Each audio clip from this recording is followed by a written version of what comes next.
नमस्कार, आपका स्वागत है कौन सा एपिसोड चल रहा है? हाँ, आपका स्वागत है महाभारत के 5वें एपिसोड में। जी हाँ दोस्तों, 5वां ही है।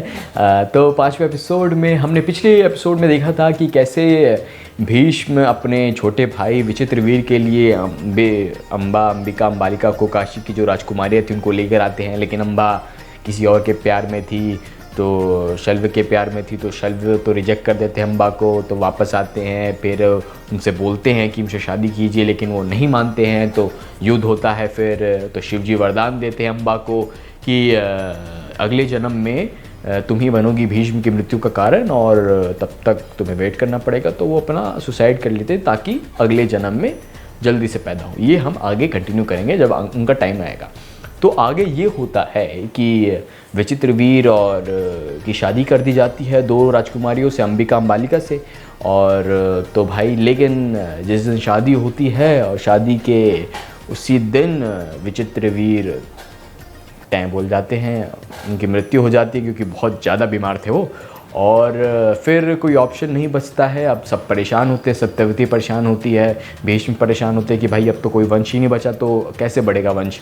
तो भीष्म को बोलती हैं, लेकिन भीष्म तो कहते हैं मैंने तो प्रतिज्ञा ले रखी है, अब तुम्हारी गलती है, आप ही ने बहुत, आपको वो था ना राजगद्दी से मोह कि मेरे बच्चे बनेंगे, अब तो कोई हो ही नहीं सकता, मैं तो अपना वचन नहीं तोड़ सकता, वचन ही वचन है। तो सत्यवती बोलती हैं कि फिर क्या करें। फिर यहाँ एक ट्विस्ट आता है।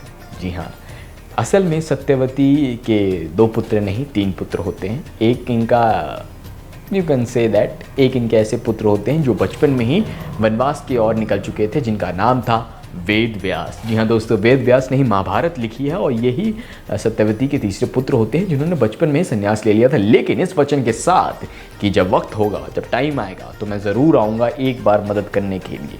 तो भाई सत्यवती के पास कोई ऑप्शन नहीं बचता। वो वेद व्यास को बुलाती हैं और उनको सारी अपनी बताती हैं कि ये प्रॉब्लम है। वेद व्यास कहते हैं देखो, तुमने तो मुझे ऐसे मोमेंट में बुलाया कि मैं एकदम अघोरी हूँ। अब वो अघोरी साधु एकदम अघोरी को देखा, एकदम ऐसे भभूत मल के जटाएँ वटाएँ करके वो उस हालत में थे। तो उन्होंने बोला कि मैं तो प्रिपेयर नहीं हूँ, लेकिन मैं कक्ष में जा रहा हूँ, अपने रूम में जा रहा हूँ, तुम स्त्री जो भी जिससे भी तुम चाहती हो कि वंश बढ़े उनको भेज देना, मैं एक नज़र में ही कोख में उनके बच्चा डाल दूँगा। अब कैसे हुआ ये नहीं पता, सर्गेसी अभी होता है, उस टाइम सर्गेसी समझ लो हुआ, कोई लॉजिक है नहीं, लेकिन वो देखते और वो प्रेग्नेंट हो जाती है जिसको भेजना है। तो भाई सत्यवती बोली ठीक है। तो उनको कक्ष में बिठाया और उन्होंने अंबिका को बोला कि अंबिका तुम जाओ और उनको देखना, उसे प्रणाम करना, और वो तुम्हारे पेट में बच्चा डाल देंगे, ऐसा आशीर्वाद देके। तो वो जाती है अंबिका, लेकिन भाई वो घोरी का रूप देख के, वो राजकुमारी तो महलों में पली बड़ी, उन्होंने कभी साधु संत तो देखे ही नहीं, घोरी तो देखा ही नहीं। तो देखते ही उनकी तो हालत ख़राब हो जाती है, वो डर के मारे आंखें बंद कर लेती है और वो आशीर्वाद दे देते हैं। तो भाई सत्यवती तो होती है कि चलो भाई हो गया, लेकिन वेदव्यास बताते हैं कि नहीं हुआ, तुम्हारी जो ये आई थी बहू, उसने आंखें बंद कर ली थी, तो जो पुत्र पैदा होगा वो अंधा पैदा होगा। फिर कोई लॉजिक नहीं, लेकिन आगे बढ़ते हैं। पहले सब चीज़ का लॉजिक था। फिर उन्होंने बोला कि भाई ये तो गलती होगी, तो काम करो दूसरी बहू को भेजो। तो दूसरी बहू को भेजते हैं, अंबालिका को भेजते हैं। तो अंबालिका को बोलते कितना भी हो जाए आंखें नहीं बंद करनी। सत्यवती ऐसे डरा के बोलती हैं। तो वो जाती है अंबालिका, उन्होंने भी ऑब्वियसली नहीं देखा था गोरी, तो उनका डरना भी लाजमी था। तो वो जाती है अंदर और वो तो देखती, आंखें तो नहीं बंद करती, लेकिन उनको देखते उनकी हवाइयाँ उड़ जाती हैं, वो पीली पड़ जाती हैं, डर के मारे कांपने लगती है। वो आशीर्वाद दे देते हैं वेद व्यास जी, लेकिन फिर से प्रॉब्लम हो जाती है कि डर के मारे वो पीली पड़ जाती हैं। तो जो बच्चा पैदा होगा वो हमेशा बीमार रहेगा, कमज़ोर रहेगा, उसकी आयु बहुत कम रहेगी। अब तो भाई सत्यवती की तो हालत ख़राब हो जाती है, बोलती है कि भाई अब तो मेरा दिमाग ख़राब हो रहा है। दोनों बहुओं को इकट्ठा करती है, बोलती है कि दोनों में से मुझे नहीं पता, कोई भी जाए, लेकिन इस बार ना कोई आंखें बंद करेगा ना डरेगा, चुपचाप से जाओ, देखो, प्रणाम करो, आ जाओ, बस काम ख़त्म। तो भाई ये दोनों अंबिका अंबालिका तो उनकी तो हालत ख़राब होती है। वो तो कहती है कि भाई मैं नहीं जाऊँगी, वो कहती है मैं नहीं जाऊँगी। तो ये दोनों ऐसे ही प्लान करती हैं और अपनी दासी को भेज देती हैं। उनको लगा तो किसको क्या ही पता चलेगा।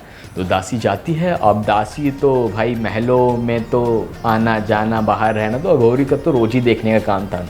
तो अघोरी को देखती बिना डरे उनको नमन करती हैं और वो आशीर्वाद दे देते हैं। तो ये बच्चा जो होने वाला था परफेक्ट ज्ञानी बुद्धिमान होने वाला था।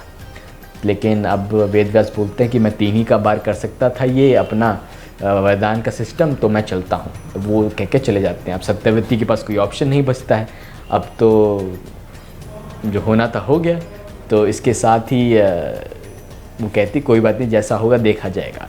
इसके साथ जो हमारी दोनों स्त्रियां हैं और जो दासी हैं 3 पुत्रों को जन्म देती हैं। तो जो पहली हमारी अंबिका थी जो आंखें बंद कर लिया था, उनका जो पुत्र होता है उसका नाम होता है धृतराष्ट्र, जो अंधा होता है।